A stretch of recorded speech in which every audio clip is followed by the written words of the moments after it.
Hello guys! For today's video guys, magluluto tayo marag di ay. Pero, hindi ako magluto. Ang nanay ko, pagbigyan natin siya para walang gulo. Kaya tulog pa man siya, mag-video muna tayo dito. Kaya, alas 12 yun gigising eh. Kasi madali lang man yun lutuin yung marag chicken. Kaya, i-prepare ko na lahat kung ano yung kailangan niya para pagising niya, wala na akong hindi na siya wala na siyang masabi. Kasi pag may kulang yan sa harapan niya, nagagalit. Iba sila dito guys pag nagluluto. Tatayo lang yan dyan. Tapos maglagay ng yung sibuyas, paano gawin. Alam nyo na yun. Kailangan, kumpleto na yun. Walang kulang. Kasi pag may kulang yan, sisigawan ka.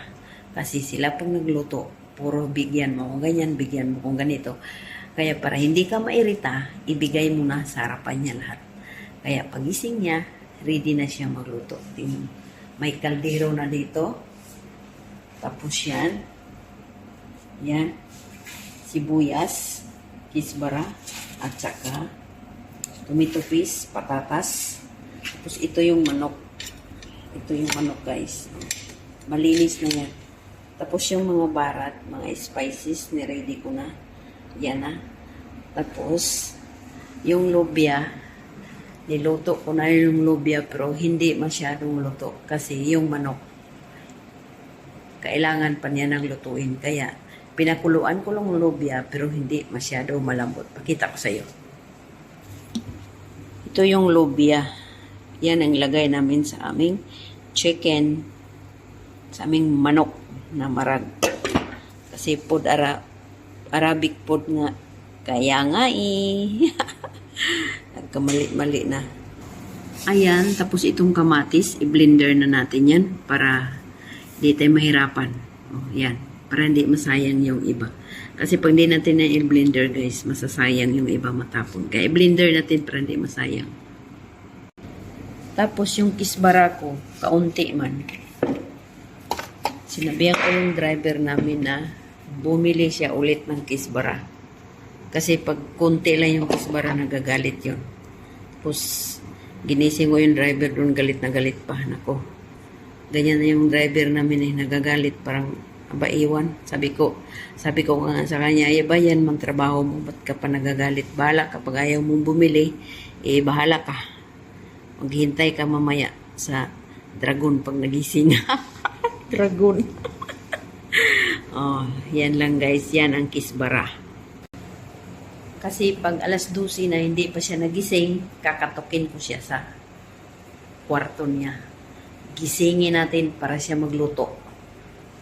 Kasi kung ako lang magluto, tapos na yan ngayon. Kasi siya man, kasi sabi niya kagabi sa akin, tumawag siya sa akin, siya daw magluluto. Sabi ko, okay. I-prepare ko daw lang lahat kung ano yung ilalagay namin sa aming marag. O yun, prepare na. Ready na yan. Di wala na yung problema. Kasi guys, pag di mo yan i-ready, pag pumunta yan dito sa kusina, so masakit yung ulo mo. Aba, iwan. Pati tubig dyan na. Lahat ng ingredients nandyan na sa harapan niya. Ganyan ako dito guys pag nagluluto yan. Preparado na lahat para walang gulo. Ganyan sila eh, hindi sila katulad sa atin magluluto. Kaya abangan natin guys pagising niya. Ito na yung chicken marag natin guys. Hindi ko binibidyoan yung nanay ko kasi walang ano sa ulo. Walang taklop. Tapos yung sanina niya nakita yung ano niya, mga balat niya ba. Hindi man yun pwede yung bukto niya o baga. Yan na yun guys. Oh. Tapos na yan. Tapos may white rice kami guys. Yan. Tapos na yan. Dagdagan na lang ito yung susnak natin guys. Konti. Limon. Limon to nga fresh guys. Juice. Juice na limon. Magawa kasi ako ng marami guys para lang hasil. Lagyan ko lang limon.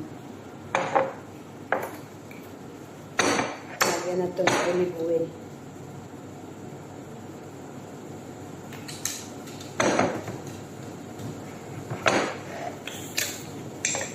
i-mix natin. Ito yung ating salata ngayon na araw.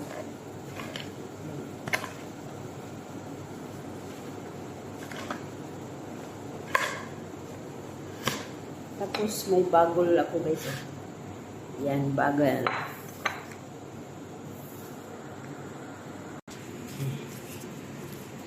Guys, ang ating salata. Kaya kakain na. Serve na natin to.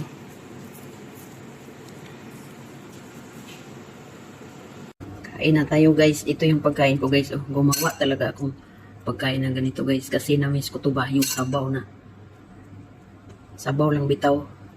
Tapos nilagyan ko ng baby tomato, naikusa, naisangig, tapos sili. Basta halo-halo na yung gulay. Tapos may salata tayo.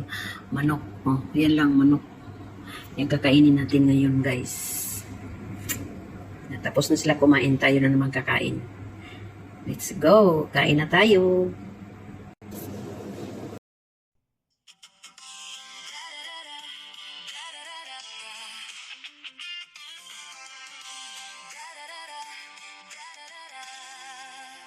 Sa malayong bansa, ako'y naglalakbay.